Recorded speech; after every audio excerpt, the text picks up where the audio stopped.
Hi everyone, my name is Mathieu Chasson and I welcome you to my channel where I try to pass along the things I've learned when I started photography to you so that you may learn or maybe avoid some of the mistakes that I've made.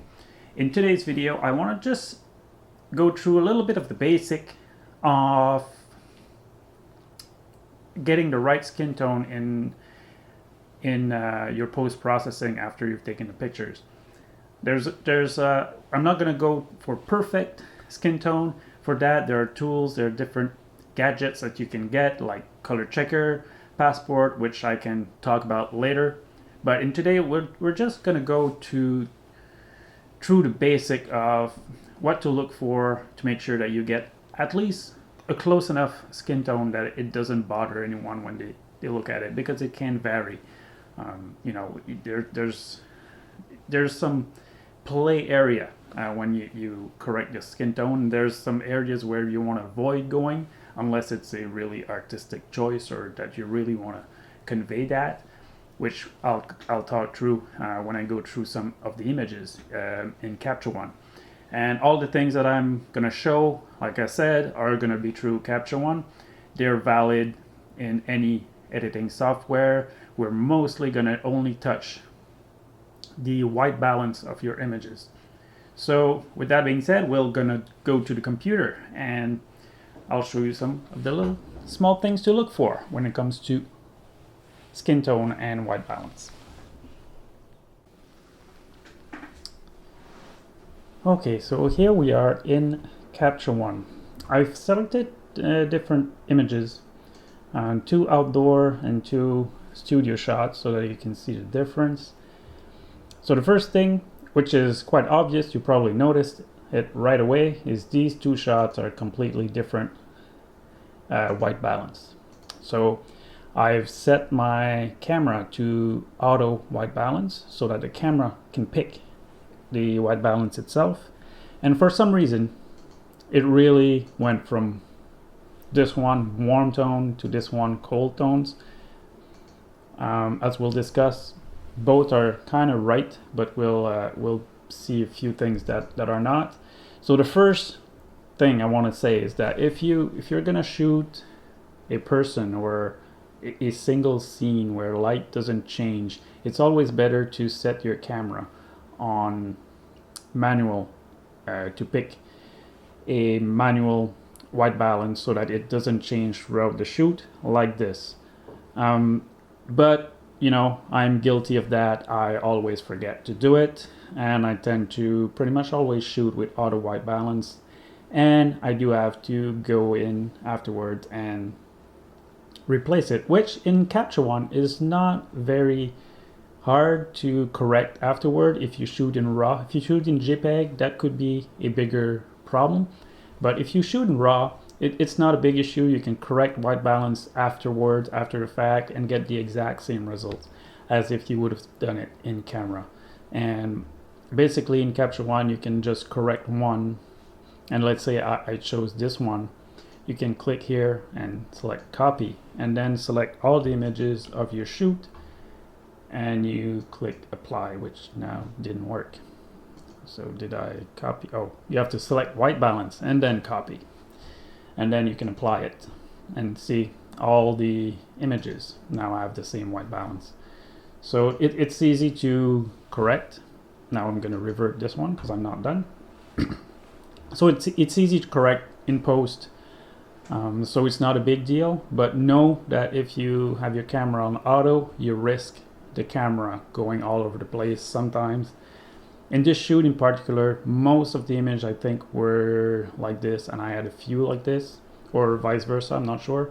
But yeah, so know that even studio shots like this, if you look at the white balance and tint here, they're a little different.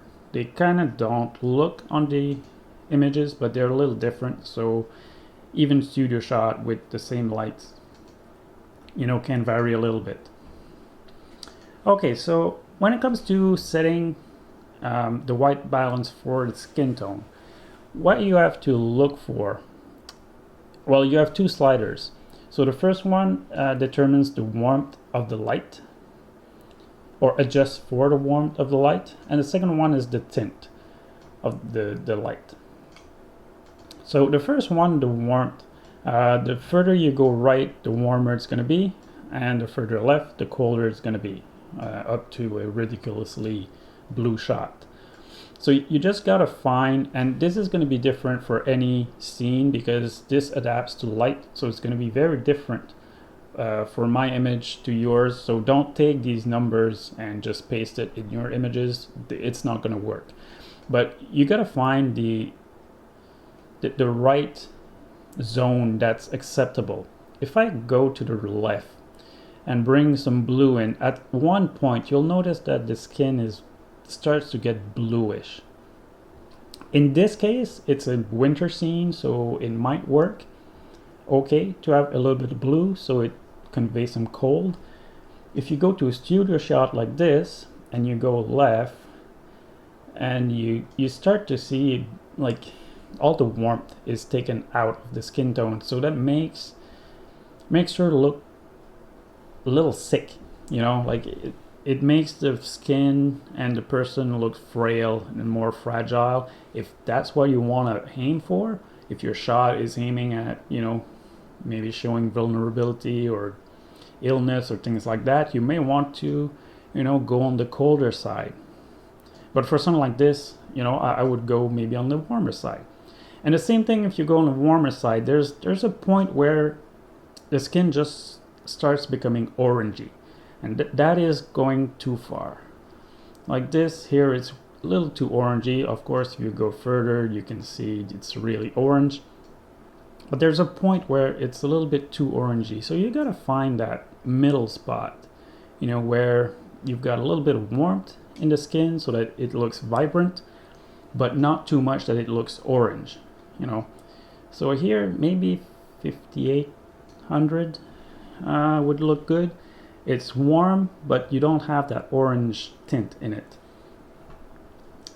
And same thing here, if we want to go on the warmer side, we would go maybe something like this.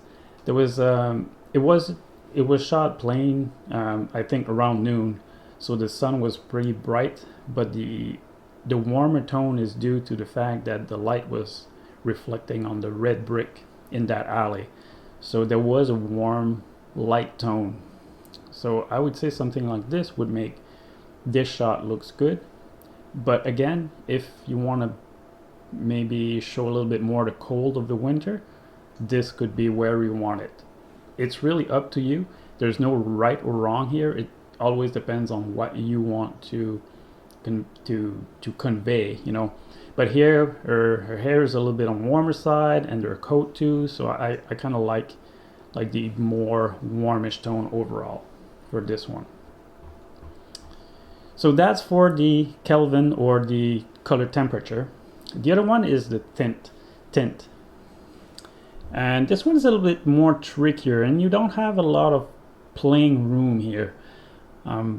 You gotta be really careful. Hopefully your monitor displays colors correctly. If it's not calibrated, at least, you know, make sure that you have a proper monitor, or maybe compare with your phone. That's what I like to do. I always, when I'm not sure, I transfer. Maybe I look on my phone and then another computer, and I see if any of the colors that I've put differs a lot or makes sense on different displays. If it's an image that you're gonna share on social media, or mostly share it digitally, you know, it's good to compare on different screen, because even if your screen is calibrated with the right light, maybe, you know, phones display it differently. So I find it a good practice to look at your images on different screens, because you can't control the screens. It doesn't matter if your screen's calibrated. Most people's screens are not. So, you know, it's a good idea to do that. But when it comes to the tint, it's the same thing. If you go to the left, it goes towards the greenish tone, and that can really make your subject look sick again. You know, you don't want any green tint in the skin tone. So maybe that's okay if you have a really maybe a shot in forest where there's a lot of green foliage, that would maybe bring out the foliage a little bit, and the greenish would be natural reflection of everything that's green on the skin. But in a scene like this where the background is red brick, you shouldn't have any green tint in her. And this is very subtle. Already I can see that there's a green tone in there. That's a little bit distracting. If you go a little further, even more. So when it comes to this one, I find the camera does a good job, so I rarely touch the tint. And if you go further up, it goes towards the magenta, and then it'll add a pinkish tone to your skin, which is not necessarily natural for the skin. It may be a good thing to do if you have a sunset, you know, a landscape shot of a sunset. You might want to add some magenta in there. It'll add some really nice color. But when it comes to skin, it just looks off. So really, when it comes to the tint, there's not much room here. You may want to play a little bit with it. If the camera got it wrong, you may want to play a little bit with it. But for the most part, I don't touch this. The camera does a good job, unless I see it really obviously that the camera kind of missed it. But yeah, that is it. And you know, the same thing here. You'll get, you know, you don't have to go far. Already there's a greenish tone in there that I don't like. And same thing, if you go further, you've got the pink tone that doesn't make sense. So really and I've only moved it by a few digits both ways, and you see the difference. So really, the tint, be careful with it, because this one can really ruin your skin tones, more so than the warmth. The warmth, the eye is really good to adapt to it, but when the eye notice a greenish tone in there, you know, the eye will kind of feel that something's odd. So be really careful with it. So one last thing before we go, I just want to mention a little bit. There's the picker tool here that you can use to find a neutral color in there, and that'll try to get the color balance right. Usually you want to go for something that's really neutral, a gray or a white. The white of the eye in here might see it doesn't always work. And that is the thing with the color picker. I rarely use it. I don't know what. You see, this is worst. So with this shot, it doesn't even work anywhere. It's pretty much all over the place. So let's revert this. Here we could try on maybe the snow in the back. See, this is probably what the camera did in the first place.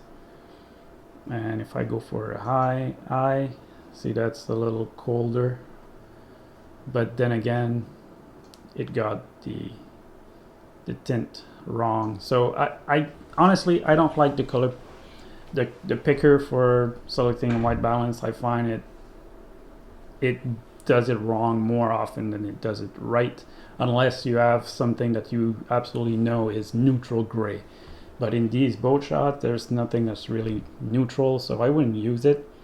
The other thing you can do is use these modes, which kind of simulate for a certain type of light. So if you've got daylight, you don't have to, if you've got cloudy, you don't really have to only pick daylight if it's daylight. You can play around with them and see which one looks best. Usually the fluorescent are indoor lights, so it'll correct a lot.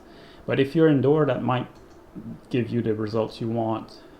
This one is a good neutral one for this shot. If you really wanted to remove all kind of color, I find this one works really well. A warmer one here, and it does a really good job. In these ones, usually your tint will be good because it's set, you know, for this type of light.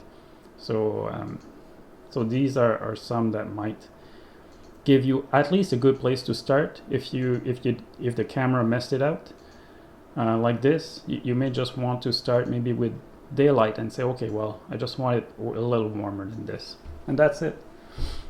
So that's another way to do it. So hopefully this was helpful. And yeah, so just be careful with skin, because it can really ruin an image if you don't have the right skin tone.